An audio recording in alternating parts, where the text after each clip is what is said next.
Today we're talking about finding sources for your next research paper. Now, before we begin any research, it's absolutely important to have a clear research question. Now, what I mean is, if you just have a topic, let's say poverty, for example, but you don't have a question, you probably don't know where to look or even what to look for. But if you have a research question to guide you, let's say, how does poverty affect early childhood development? You have a pretty good idea of what you're looking for and even where to look.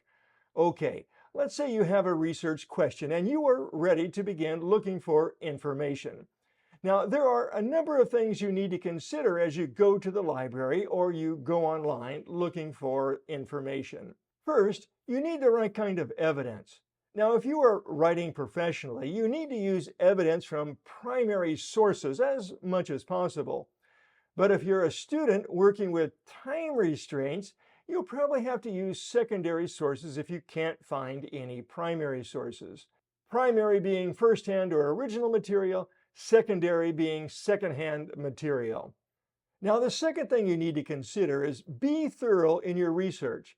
In other words, if you are researching about, let's say, Nelson Mandela, you need to find all the available articles and information on Nelson Mandela.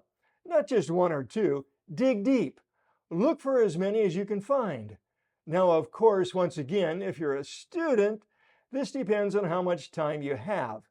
The point is, trying to get a well-balanced picture about the topic and what the topic is about from as many sources as possible. You may not use all the sources in your paper, but they will certainly help you understand the topic better. Now, the third thing is, you need to check the quality of your sources, especially with the internet. As you know, everyone and anyone can write on any subject they wish. So it's important to have good tools to determine a website's reliability and accuracy.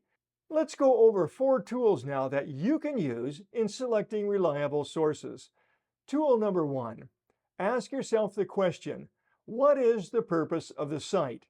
Now, some sites are for profit, and their intent is to convince the viewers to buy their product or believe in their version of a story.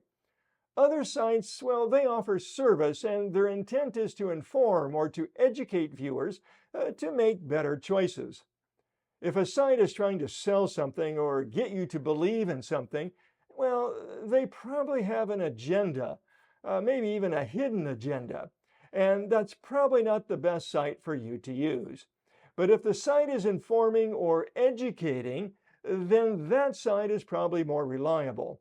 Tool number 2, make sure the content is relevant and clearly written. Content on the website should be well organized, and the main ideas should be clear and easy to understand. The material should be relevant and free from spelling and grammar errors as much as possible. It also should be up to date and accurate. If it's not, then we have to question its reliability. Tool number 3, ask who the writers are. Now, writers should be qualified to write on the subjects they are presenting. Everyone has an opinion, but not everyone has an educated opinion. You should be able to access information about the writer and determine from that information their educational level and their experience in their field. Tool number 4, ask how much content is biased. Now, all writers are biased to some degree, but some writers purposely slant their articles to persuade readers to their point of view. Now, there's a place for persuasive writing, but generally speaking, academic writers should present their findings as objectively as they can, allowing readers to form their own conclusions or to come to their own conclusions.